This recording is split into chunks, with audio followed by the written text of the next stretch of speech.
Going to talk about sensory imagery using the work of Gabby Starr. Um, and let's get started. So human beings, as far as the senses go, tend to privilege the visual. We're visually oriented creatures. And the visual, probably relating this to literary works and art, plays the largest role in our imagination. We tend to imagine things visually. This makes sense. The visual systems take up the largest portions of our brain. However, when Starr is referring to types of mental imagery uh, that poetry can engage, especially, she means more than just the visual. She means all these types of sensory images that can come up, that can be evoked.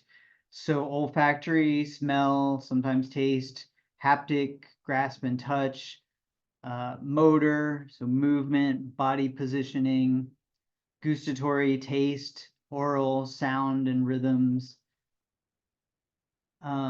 These mental images occur when we have a subjective experience of sensory input without corresponding sensory input, right? So we're not actually having these senses evoked in real life, um, experienced in real life, but we're imagining them and sometimes prompted.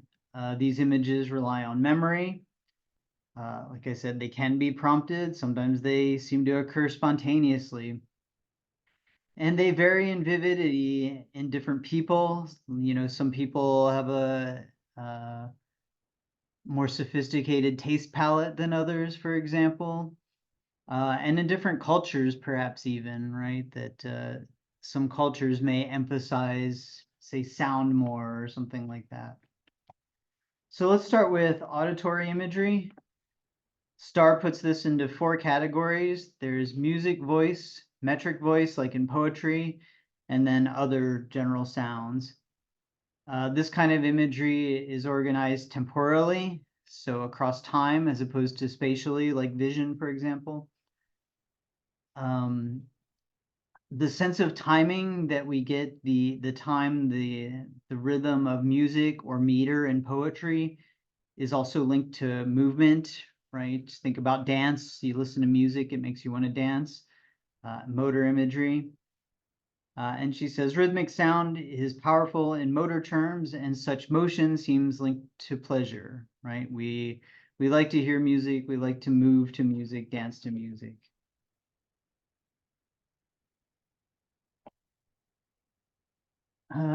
The parts of the brain that govern motion are activated when watching or reading descriptions of motions.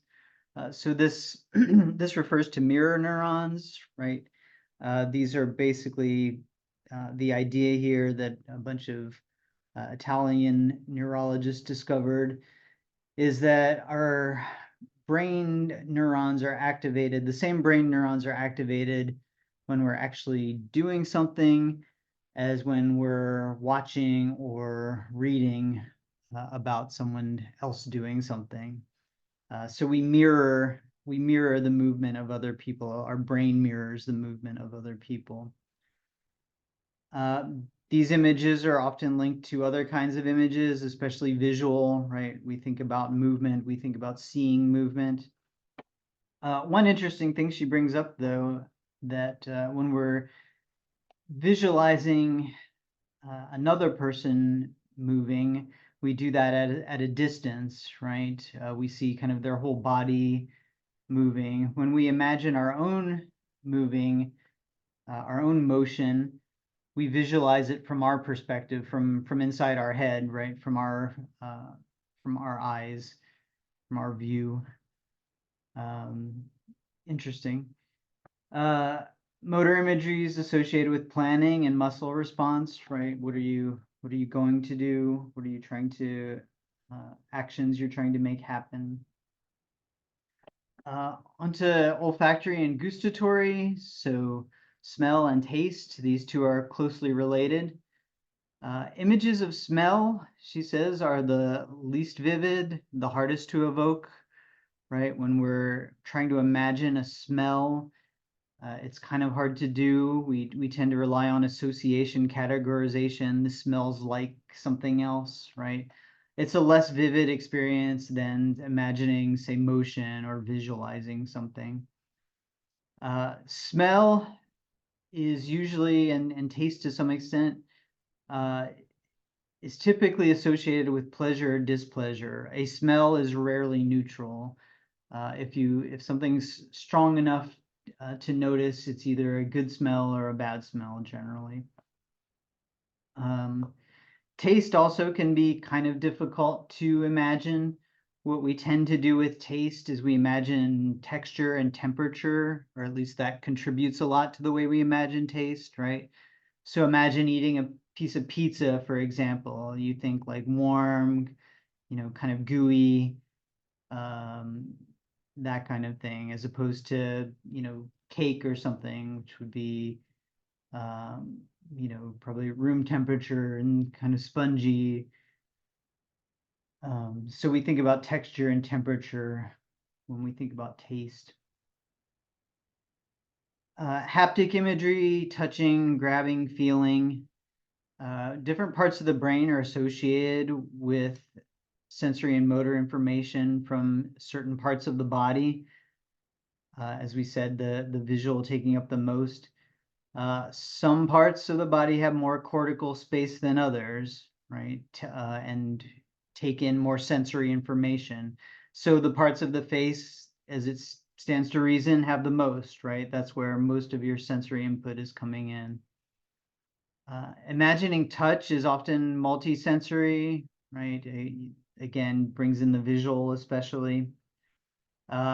This kind of haptic um, sensory activity is essential for survival, though, of just about any species. Just think about, if you touch something sharp, to pull away from it. If you touch something that's too hot or too cold, to stay away from it. So that touch is very, very important. Starr talks a little bit about synesthesia. This involves the involuntary and persistent coupling of sensory modalities. So experiencing a sound as a color, for example. One in about 25,000 people have this. Apparently Jimi Hendrix had this, Vladimir Nabokov, the novelist, had it. And Daniel Tammet, this mathematician who wrote a book called Born on a Blue Day, he associates numbers with colors, and it allows him to do all kinds of fantastic stuff with mathematics.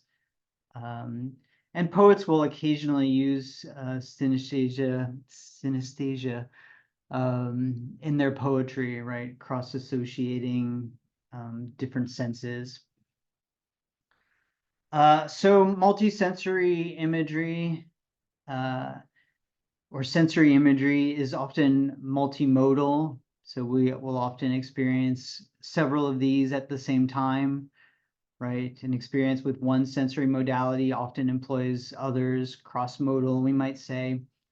And Starr's thesis is essentially that multisensory imagery may be critically important to aesthetic pleasures. One of the reasons we enjoy art, we enjoy literature, poetry, in particular, is because it engages our multisensory imagery.